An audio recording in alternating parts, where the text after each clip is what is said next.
I'm sitting back against the chair, one hand holding a warm cup of tea, the other flipping through an old magazine I bought from the thrift shop on the corner. The early September air seeps through every crack of my tiny apartment on the outskirts of Asheville, North Carolina, its chill a quiet reminder of the isolation I've grown used to.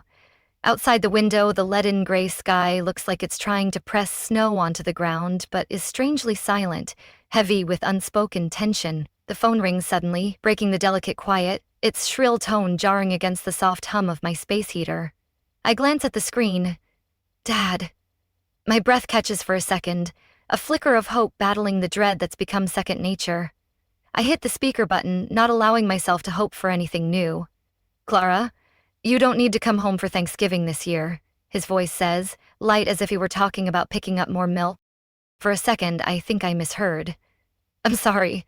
What? I ask, my voice tight, the tea trembling in my cup. We just think it's better if you stayed put, he continues without pause, like he had rehearsed it in his head, his tone practiced and detached. To keep things peaceful.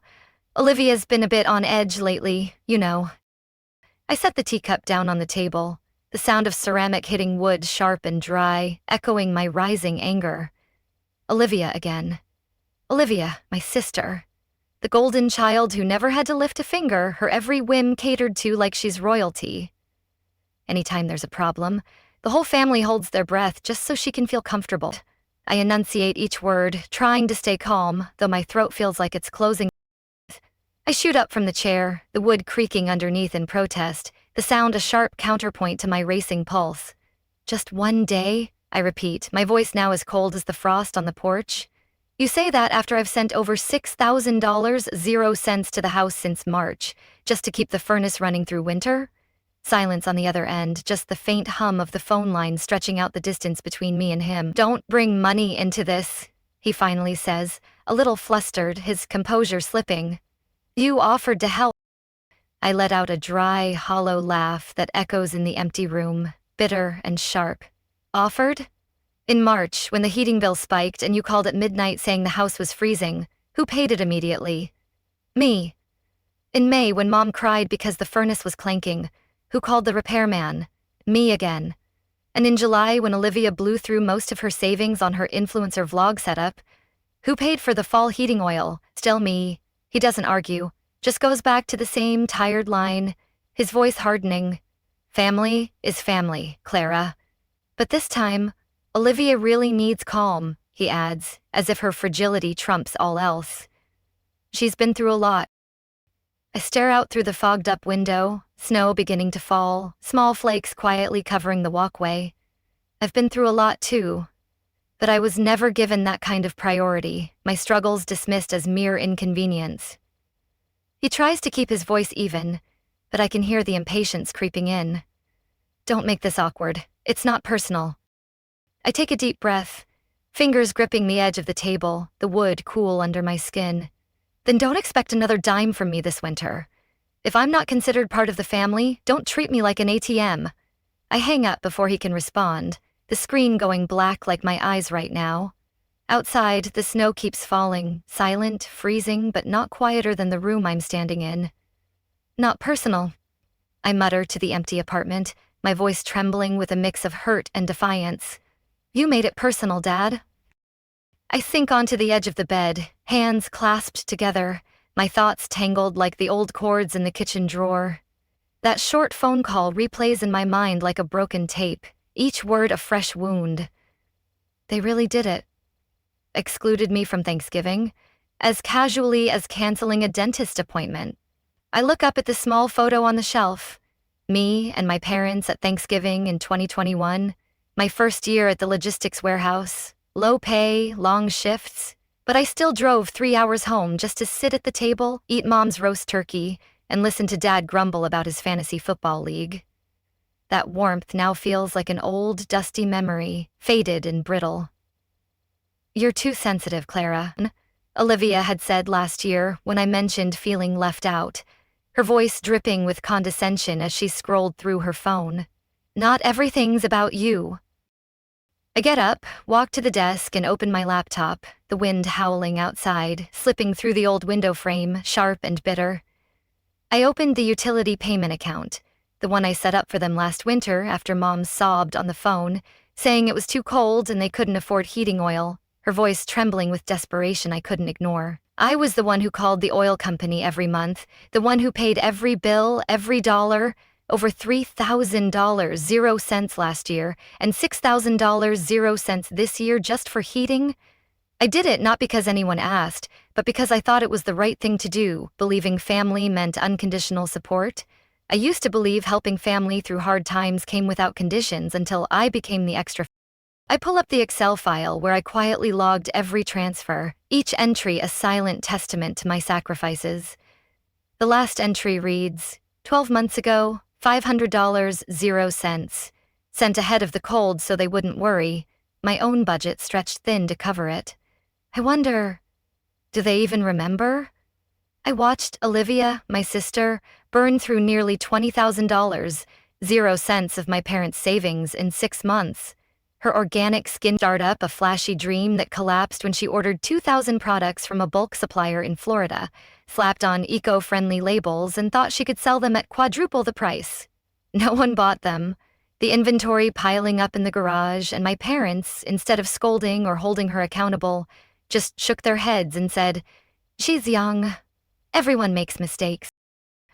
I didn't say a word, just quietly sent more money to help them through winter, my back aching from 12-hour shifts unloading crates. Meanwhile, Olivia kept posting pictures on Instagram. $9, 0 cents lattes at trendy cafes, weekend getaways in designer jackets. Every time I scrolled past one, my hand would drift to my neck, stiff from carrying the weight of their comfort. I almost texted to ask why, but then I thought, maybe it's something I'll never truly understand or accept. "You're enabling her," my coworker Sarah had said last spring, when I mentioned sending another payment. Her bluntness, a wake-up call I wasn't ready to hear. "You're not their bank, Clara." I returned to the screen, the cursor blinking over the cancel service button. Just one click, and the system will stop automatic payments starting next month. I sit quietly for a long while, not because I'm unsure, but because I'm letting myself remember what it felt like to matter to them. And then I click. The action final, irrevocable. A notification pops up. Service will end on September 20th, 9 weeks before Thanksgiving. I close the laptop and walk to the window, the snow falling thicker now, each flake as weightless as my father's words on the phone. Except snow, when it falls long enough, can freeze a whole house. They'll notice, but not right away. Olivia will keep believing the world revolves around her, her tantrums dictating family dynamics. Mom will try to ignore it until her fingers go numb while making dinner.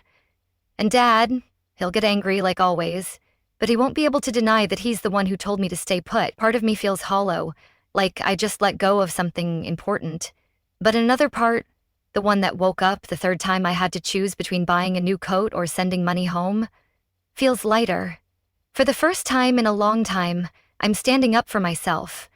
And I know this winter will be long, but at least I'm no longer the one shivering because of someone else's decision. I started waking up earlier, not because my job changed, but because sleep hasn't felt peaceful since that call, the weight of betrayal lingering like a shadow.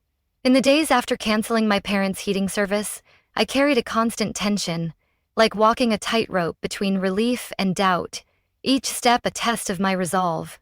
Every morning, when I get out of bed and my feet touch the cold floor of this small but peaceful apartment, I remember why I did it. On September 20th, the system officially sent confirmation. The heating oil service for the house at 108 Cedar Lane had been canceled. I read that message while sipping coffee in the kitchen, the little space heater humming steadily by my feet. A quiet kind of comfort I bought for myself, piece by piece, through every extra shift.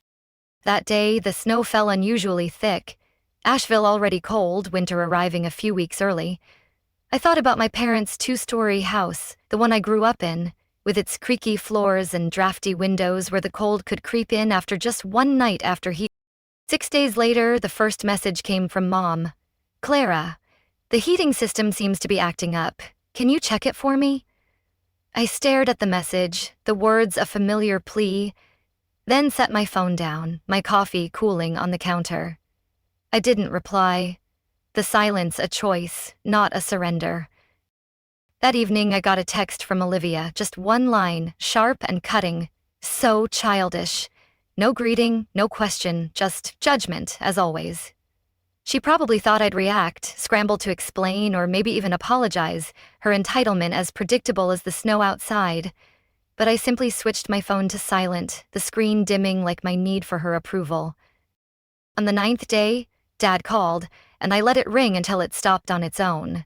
1 minute later, a voicemail popped up. Clara, I don't know what's going on. The house is down to 52 DF.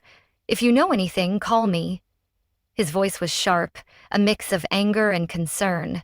But I didn't listen to it again. Instead, I went to the bookstore on Patton Avenue, bought a new novel, and sat for hours at the cafe next door, where the heater roared and the smell of warm cinnamon muffins filled the air, a quiet rebellion against their expectations. I let myself enjoy something I had always postponed time for myself, unburdened by their demand. You're dodging their calls? Sarah asked when I mentioned it at work, her tone curious but approving, her eyes scanning my face for cracks. Not dodging, I said, stacking crates with steady hands. Choosing. On the 15th day, I got a call from an unknown number. It was the heating oil provider. Hi, is this Miss Clara? Are you planning to renew service for the house at 18 Cedar Lane? We haven't heard back from the homeowners and the previous contract was under your name. I answered clearly, my voice unwavering. No, the contract was canceled and will not be renewed. I'm no longer responsible for that house. I see, the rep said, hesitating. Oh, just to confirm, you're not intending to continue payments? I looked out the window, where slow snowflakes blanketed the street. That's correct. On September 29th, the messages started coming in rapid succession. Mom, Clara, it's only 46 DF in the house. Your dad refuses to wear a heavy coat, and Olivia's been coughing all day. Can you please call me? Dad, this isn't about money anymore. This is family. Olivia, more bitter. Fine. Just pretend you were never part of this family. I read each message, didn't delete them. Didn't reply, just saved them as a record for myself of where I once poured out everything and what I got in return, each word a reminder of their entitlement. On the 17th day, Asheville was hit by the first snowstorm of the season, news alerts advising everyone to stay indoors, some areas temporarily losing power.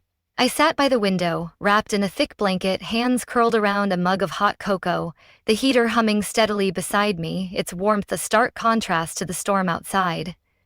Outside, the wind howled through every corner of the city. Part of me wondered, were they huddled together in the living room, wrapped in every blanket they owned?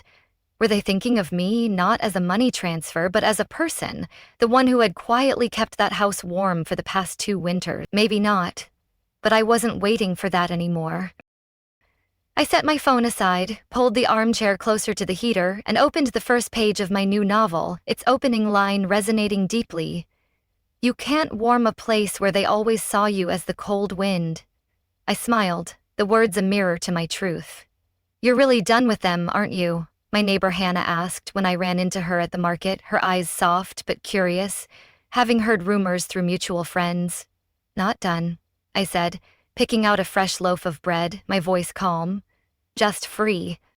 Since the heating was cut, the messages from my family increased with each drop on the thermometer, their urgency growing like the snow piling outside. I didn't need to check my phone to guess their contents. They all carried the same tone. Urgency, blame, sometimes desperation. On September 29th, the first text came from Mom. Clara, it's 42 DGF in the house. Your dad keeps coughing and refuses to take medicine. Can you help cough someone? I read the message, then placed the phone face down on the kitchen counter, the bubbling pot of carrot and ginger soup filling the room with warmth, a quiet act of self-preservation.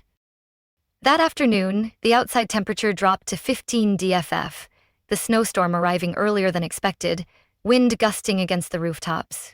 Inside my little apartment, everything was warm and quiet, the oven glowing as I baked a batch of chocolate chip cookies, their sweet aroma a small defiance against the cold outside. I wrapped myself in my favorite sweater, turned on the oven for extra warmth, and poured a cup of peppermint tea somewhere else. I knew they were pulling out every thin blanket in the house, layering clothes, turning up a thermostat no longer connected to anything. On October 1st, Dad called 18 times, each unanswered ring a testament to my resolve. A message followed, short and commanding, "Call me back. This isn't a joke." I gave a dry laugh, the sound swallowed by the hum of my heater.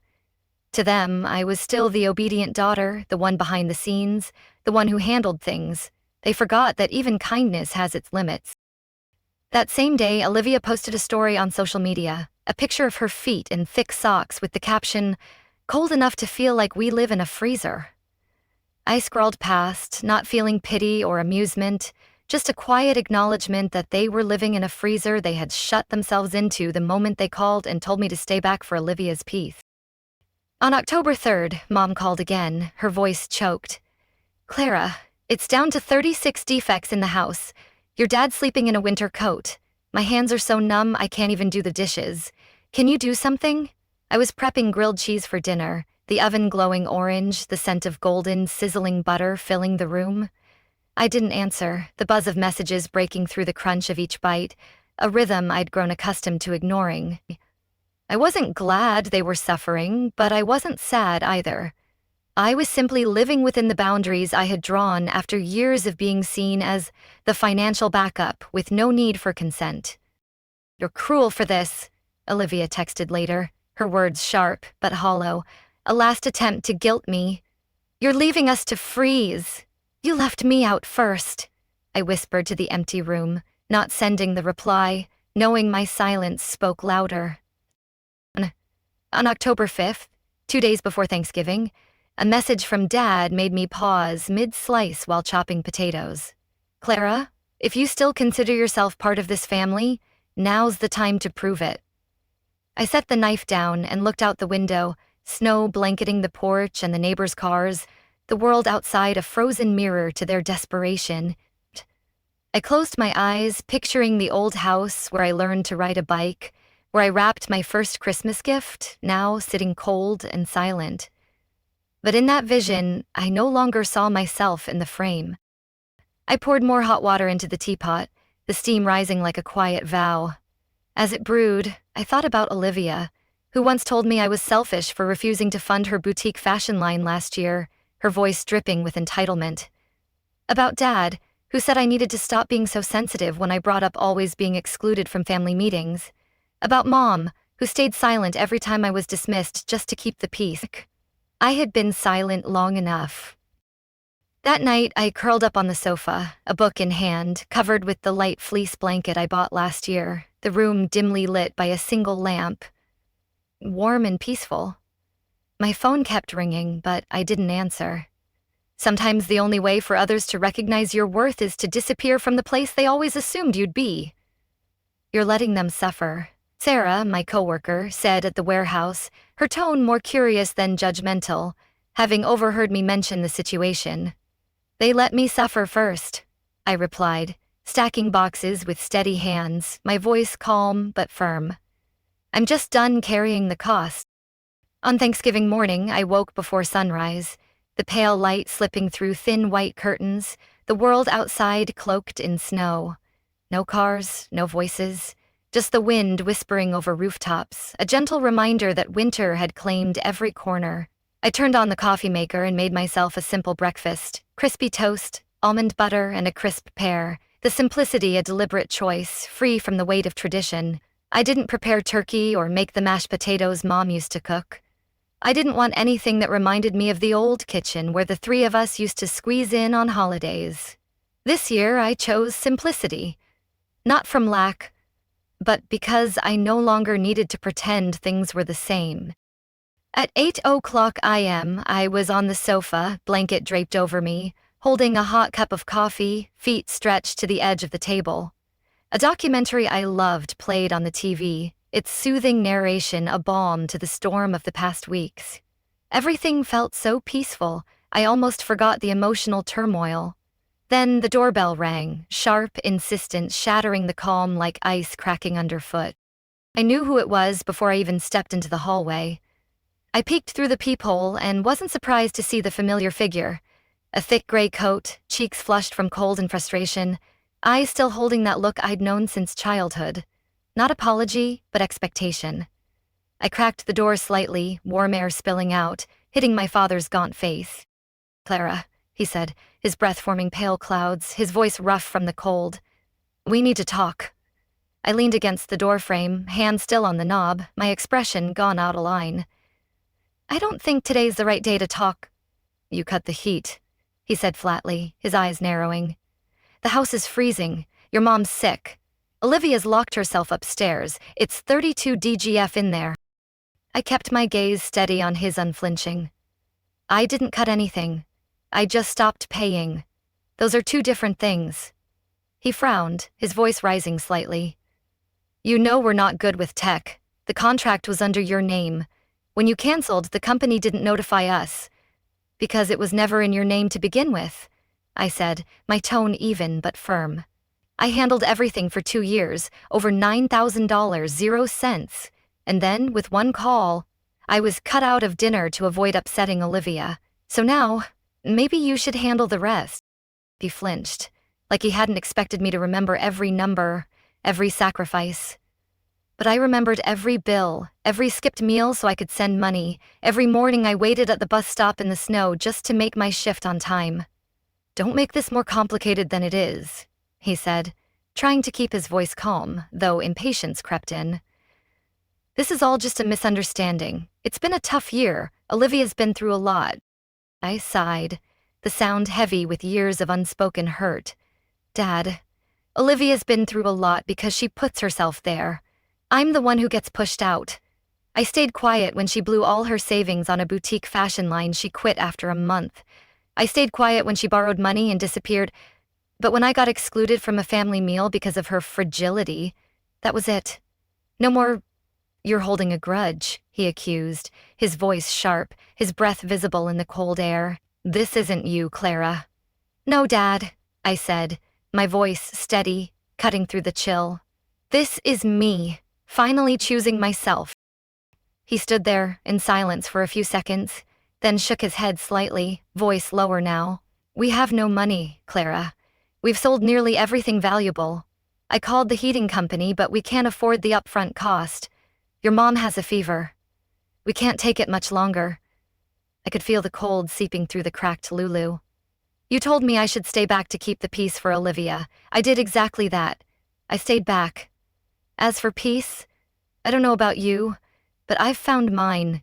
You're punishing the whole family over one sentence said in frustration." I opened the door a little wider, letting him see the warm apartment behind me. The kitchen glowing, the neatly set table, the quiet hum of the heater in the corner. "It's not punishment," I said softly, my words deliberate. "It's just letting you feel the cost of pushing someone aside when you no longer need them."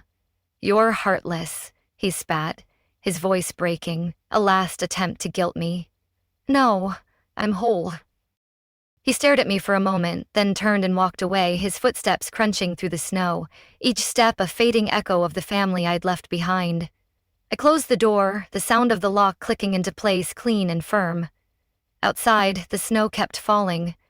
Inside, I poured myself another cup of coffee, the warmth spreading through my hands, a quiet victory.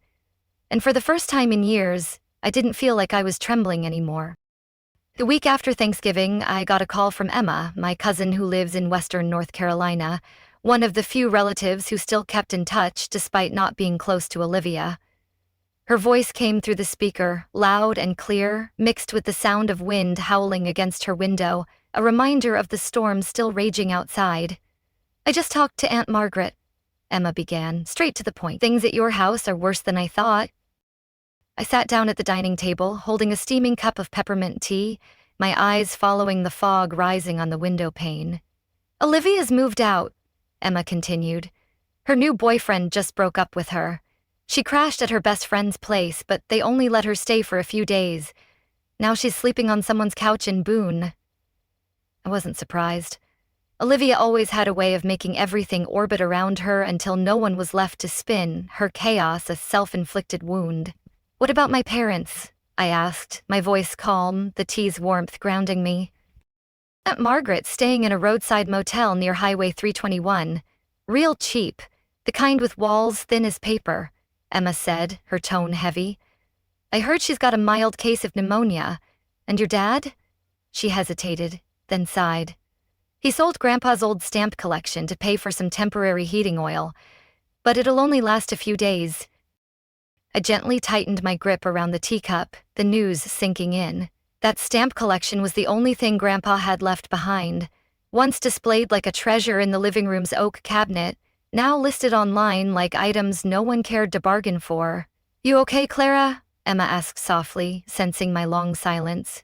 I'm okay, I replied, my voice steady. Just a little sad about how it all ended. I'm not, Emma said, her voice firmer. I think you did the right thing. If people only come to you when they need something, that's not family. That's using you. They thought I'd always be there, I said, my tone quiet but resolute, the realization a weight lifted. But I'm not a vending machine.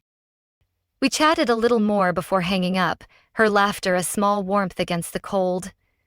I looked at the phone in my hand, the screen now dark, reflecting my face in the kitchen light. Not happy, not angry, just the cold clarity of someone who had finally stopped, not because they were tired, but because they had gone far enough to realize they owed no one anything anymore. In the days that followed, I slipped back into my regular rhythm. Early mornings with coffee, work shifts at the distribution center from 6 to 2, afternoon stops at the local market for fresh produce and new pastries, evenings spent reading, listening to old jazz records, and occasionally calling Emma to hear stories from outside the family circle. Other than that, I heard nothing from Olivia, Dad, or Mom. The messages stopping after Dad's visit to my door, their silence a confirmation of my choice. The old house on Cedar Lane was now listed for sale on a local real estate site, Emma saying they couldn't afford to keep it, not even winter just beginning. Sometimes I dreamed of walking back into that old kitchen, the one where Mom used to bake apple pies, where I did my homework in high school, where Dad laid out the morning paper on the table every day. But in the dream, the kitchen was cold, dim, and no one was there. I just stood quietly, looked around, and gently closed the door behind me, the act a quiet farewell to a past I no longer needed. I wasn't angry with them, truly, I wasn't. But I didn't feel sorry anymore either. The weight of their choices no longer mine to carry. Maybe because, in the end, I had been cold and alone too. Except, I had learned to stand up and build a fire for myself one night in early October. Emma called again, her voice ringing out between laughter and exasperation. Clara, you won't believe this. Olivia's on the internet telling some sob story about being abandoned by family, like you're the cruelest person alive. I raised an eyebrow, a small smile tugging at my lips, not bitter, but amused. She did what? Posted a video crying, saying you left your family during a crisis, but not a single word about all the money you paid or how they cut you out of Thanksgiving? Emma said, her tone incredulous. I chuckled, the sound light and free. Let her talk, I said. People will believe what they want. I don't have to prove anything anymore. Emma laughed loudly, her warmth a balm. I love this version of you. Solid, unshakable. You're honestly inspiring.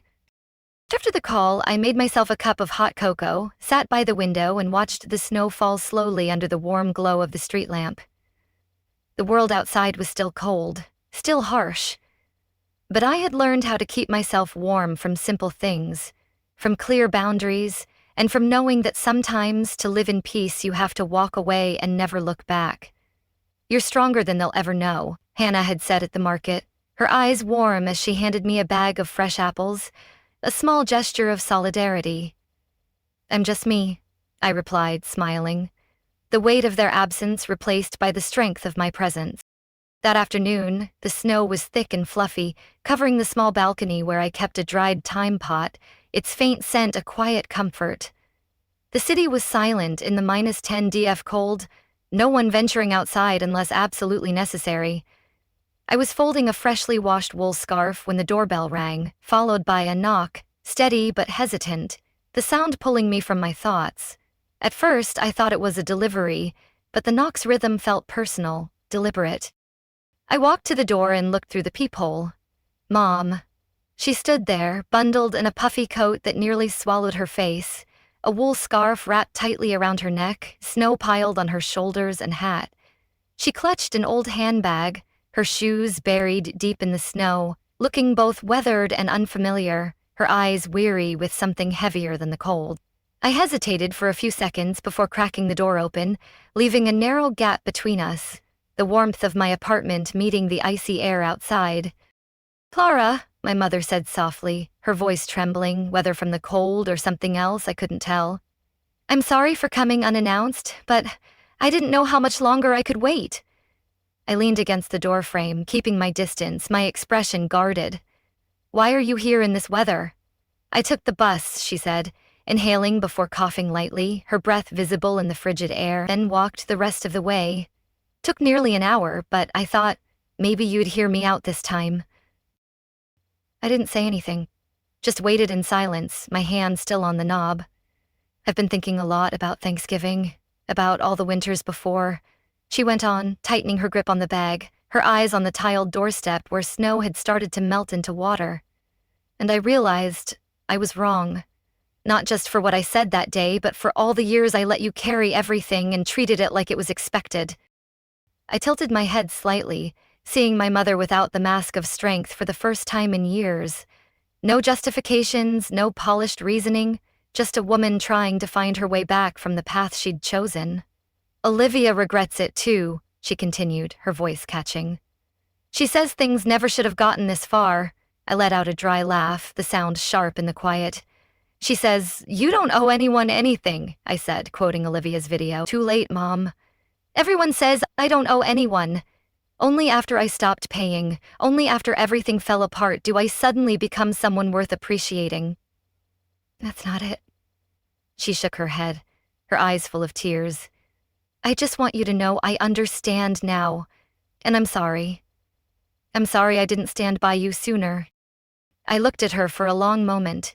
The apologies that might have softened me years ago now just words, their warmth lost to time. The wounds no longer bled, they had become scars, and scars don't feel. "You chose Olivia," I said slowly, every word as sharp and cold as the wind. "When I needed a seat at the table, you told me to stay back because Olivia was stressed. When the house was in trouble, I paid the bills, but Olivia was the one being comforted. When I started living for myself, you called it punishment. So what now? You're here to ask me to carry it all again?" She looked up, her face crumpling. "No, I'm not asking you to come back for anything. I accept that." I didn't respond right away, opening the door a little wider, not to invite her in, but to let her feel the warmth behind me. From the apartment I'd kept lit, heated, and peaceful on my own, a stark contrast to where she had come from. "I'm not angry anymore," I said honestly, my voice steady. "But I'm not the same person either. I'm not the last bolt holding the family together. I've stopped doing that, and I'm not going back." She tightened her grip on her bag, then nodded, a tear slipping down her cheek. "I understand." I didn't close the door right away. We stood there a few seconds more, saying nothing, letting the wind blow between the silence. Then she stepped back and turned away, her figure shrinking in the snow, her footsteps swallowed by the storm. When I closed the door, I didn't feel the lightness I thought I would, but there was no regret either, just a warm certainty, like the glow of the lamp in my apartment, that I had made the right choice. I returned to the sofa, pulled the blanket over myself, and resumed the old jazz track I'd paused, the saxophone's smooth notes filling the room. And as it played, I knew, for the first time in years, I no longer needed permission to live my own life. "You're not going back, are you?" Emma had asked during our last call, her voice a mix of admiration and relief. "Never," I replied, my smile soft but resolute, the word a promise to myself. December passed in a soft white hush of snowfall, Asheville frozen in bitter cold, the streets quiet under a blanket of ice. I continued living at the quiet pace I'd chosen, my apartment a sanctuary of warmth, its small heater humming faithfully by the window, a testament to the life I'd built. Moments spent reheating soup, toasting bread, or knitting scarves on lazy weekends became my refuge, each act a quiet rebellion against the past. There were no more messages from Mom. The last time she came was right after Thanksgiving, and since then, I hadn't heard a word. No blame, no begging, not even the usual New Year's greetings she used to send, those generic ones with a family photo. I didn't feel sad about it. In fact, I felt relieved. The silence not scary, but like fresh air after a storm that had lasted for years. Emma still gave me updates each week, as if she were the only remaining bridge between me and the rest of the family.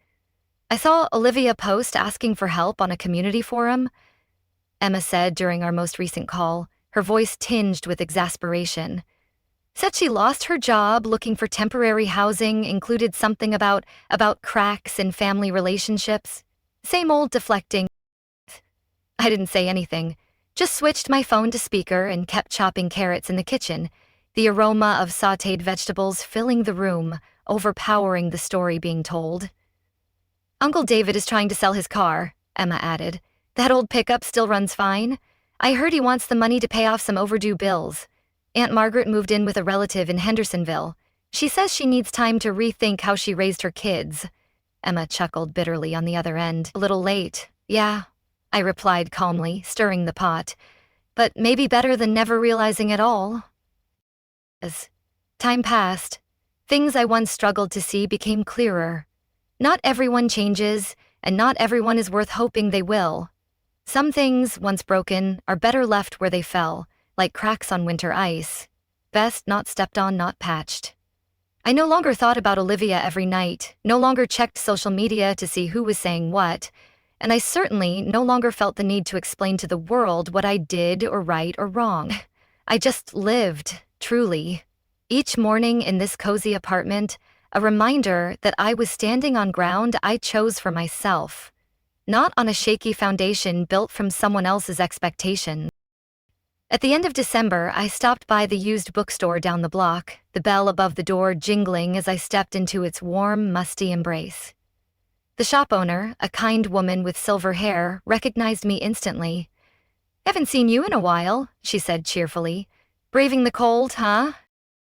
I smiled and picked out a novel about women who left their families to start over, its worn cover promising stories of resilience.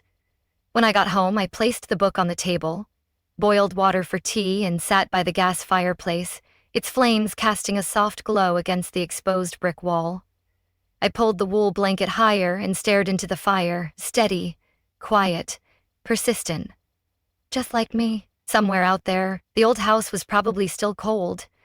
Maybe they were borrowing space heaters from neighbors, maybe Olivia was filling out aid applications. Maybe my mother still curled up every night in 3 blankets, thinking about those dinners when we were all together, and the people who no longer wanted to sit at that table. As for me, I no longer belonged to that back then. The fire crackled in agreement, its warmth a quiet affirmation of my choice. I reached for my tea, steam blurring my vision, though my heart had never been clearer. Winter would last, snow would fall, but this time I wouldn't be the one shivering. I had chosen peace, and I didn't regret it, Sarah had said at work, her smile warm as she handed me a coffee during a break, her words a quiet celebration of my strength. "Always should have," I replied, sipping the coffee, the warmth spreading through me like the fire I'd built for myself. From my story, I've learned that not all blood ties are worth preserving at all costs. Some boundaries, once crossed too many times, must be redrawn with finality. I once believed sacrifice meant love, but in truth, unconditional sacrifice only teaches others to devalue your worth. Now, I no longer seek validation from my family. I live for myself, and that is the freest thing I've ever done. What do you think about Clara's decision? Was she too harsh? Or was it what she needed to protect herself? Share your thoughts in the comments. And don't forget to follow the channel for more emotional family stories to come. Clara's journey from selfless giver to empowered individual reveals the pain of being sidelined by those she loved, yet it shines with the courage to reclaim her worth. Her stand wasn't just about heating bills. It was about refusing to be invisible, sparked by a callous exclusion and fueled by years of unacknowledged sacrifice. Many know the sting of being taken for granted, yet rise to set boundaries. If you've fought to be seen or chosen yourself, your story matters. Share it below or with a friend. Your voice can inspire others, building a community where empathy heals. What's your journey? Speak it or listening?